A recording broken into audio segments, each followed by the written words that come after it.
ममता देगी मायावती को कड़ी टक्कर। अखिलेश के फैसले से भदोही सीट पर छिड़ा घमासान। लोकसभा चुनाव में यूपी बना सियासी अखाड़ा।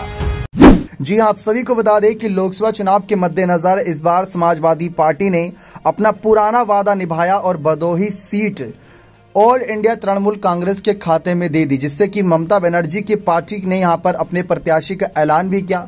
अब सियासत इस बात को लेकर गरमाई भी है कि पिछली बार यही सीट सपा बसपा आरएलडी गठबंधन के तहत अगर हम देखें तो बहुजन समाज पार्टी के खाते में गई थी और बहुजन समाज पार्टी ने सीट से काफी मेहनत मशक्कत की थी। भले ही यहां पर उनको चुनावी जीत हाथ ना लगी हो, लेकिन इस बार भदोही सीट पर ममता वर्सेस मायावती देखने को मिल सकता है। अगर हम पिछले चुनावी परिणाम की बात करें तो बीजेपी के रमेश चंद बिंद इस सीट पर 43,000 वोटों से जीते थे, जबकि बसपा के रंगनाथ मिश्र को 4,66,000 वोट मिले थे। इससे पहले बहुजन समाज पार्टी का इस सीट पर अच्छा खासा जनाधार रहा है। अगर हम बात करें इस सीट के संसद सदस्य की तो बहुजन समाज पार्टी के 2009 में गोरखनाथ पांडे सीट से चुनाव जीते थे और उनको अच्छी खासी प्रचंड जीत मिली थी। उसके बाद से 2014 और 2019 में भले ही भाजपा जीत रही हो, लेकिन बसपा का यहाँ पर अच्छा खासा तगड़ा यहाँ पर दमदार एक वोट बैंक है।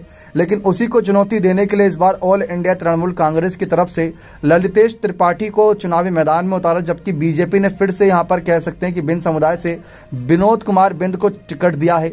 बसपा की तरफ से अभी प्रत्याशी को लेकर पत्ते नहीं खोले गए, लेकिन जिस दिन भी यहाँ पर रैली जनसभाएं होंगी यह बात साफ है कि अपने कैंडिडेट को जिताने के लिए एक तरफ ममता बनर्जी होंगी, जो कि ऑल इंडिया तृणमूल कांग्रेस, इनको इतना बड़ा मौका मिला, अखिलेश ने इस सीट का बलिदान दिया और यह सीट उनके खाते में दी। जबकि इस बार देखा जाए तो सपा ने बहुत कंजूसी की, ना ही पल्लवी पटेल, ना ही स्वामी प्रसाद मौर्य, ना ही ओवैसी, ना ही चंद्रशेखर आजाद, किसी अन्य क्षेत्रीय नेताओं को टिकट नहीं दिया, ना सीट दी।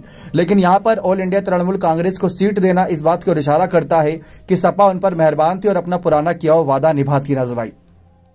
अब ममता बनर्जी के आने से यहां पर अखिलेश को फायदा हो सकता है, क्योंकि उनके साथ उनका कुछ वोट बैंक तो आएगा ही, जिससे थोड़ा बहुत फायदा होगा। कहते हैं कि डूबते को तीन के डिब्बे का सहारा, तो वही बात यहां पर लागू होती है।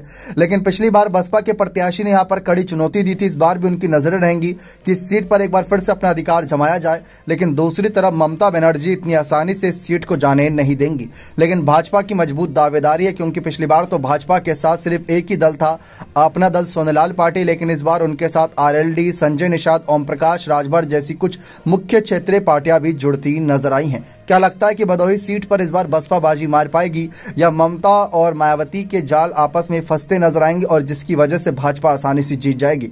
तो अपनी राय कमेंट सेक्शन में अवश्य रखिएगा। बहुत बहुत धन्यवाद।